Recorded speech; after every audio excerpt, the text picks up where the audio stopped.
Some factors that can contribute to false negatives in environmental DNA data often have to do with potentially inhibition in your sample. So there are certain compounds that can be present in the environment that can throw off the reaction during something like a qPCR or a PCR analysis that will lead to a false negative, and you're not getting that signal when you might expect it to be there. There can also just be user errors or various errors that might happen along the workflow from sample collection to analysis that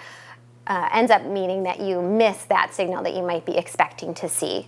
Some of the other ones would be if the assay that you have designed for detecting your organism isn't sufficiently sensitive, and then you end up having a false negative even when that organism was present in the environment. Some factors that might contribute to false positives,